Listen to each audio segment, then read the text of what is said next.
Hello friends, welcome to my channel Sushant Chess. Today we are at the next lesson, theoretical Rook Endgames, and we are discussing Rook in front of the pass pawn, and we are looking at the Rook pawn case which we have discussed before, but today we are going to add more pawns and see how the single Rook fares against the passive Rook.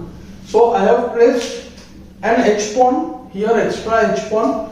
Last time we looked at the position without the H pawn. So we will be considering all the cases today. Rook at the right pawn, also what happens with the F pawn or the center pawns.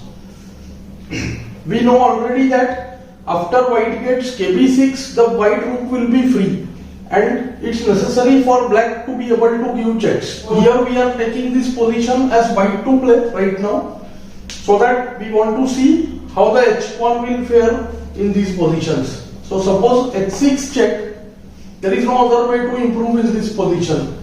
King moves to B6, the rook starts giving check.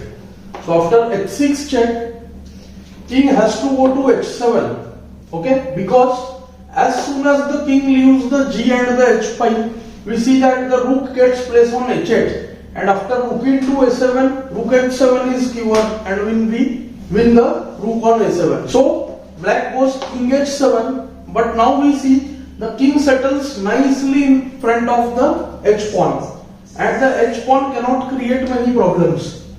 Only option is to get the king near. Rook moves, then A7 is lost. And after any move like KB6, rook B1 check, KC7, rook check, king D6, rook check, KC5, rook check, KB4, and again the rook resides behind the passed pawn, and nothing much can be achieved. So with H pawn, we see that it's not possible to win.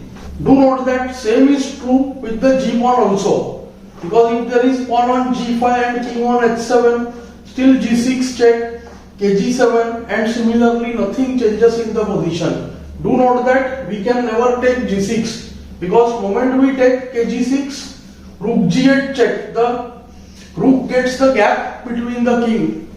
Okay, so the A pawn will win then. So rook G8, KF7, A8, rook A8, rook A8, and white will win. And again here, king nicely resides in front of the pawn, and the position is drawn. Rook will start giving check when the king is away. Rook will again go behind the pawn. So after having looked at the knight and rook pawn, this is the most important position which we are trying to cover. So I have taken two positions in one, because they are very easy and they are related to each other.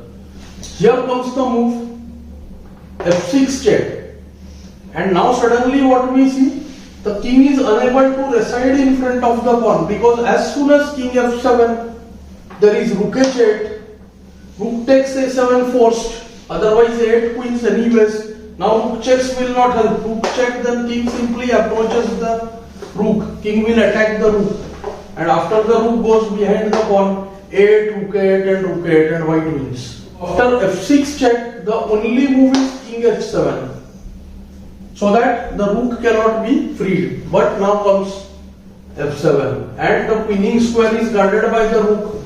So rook F1 will not help, just F8 queens, and nor will the move king G7 be of any use, because again F8 queens and it's supported, and white wins the game. So we can say that when there are two pawns, one is rook pawn, rook is passively placed in front of it, the other pawn should be of any central file in order to be able to win the game. So if both are rook pawns, or one knight pawn and one rook pawn, with the passive rook, it's difficult to win. This position is very important theoretically, and also it can be very useful during practical games. I hope you will find these positions useful. Do like, share, and subscribe the channel. Thanks for your time.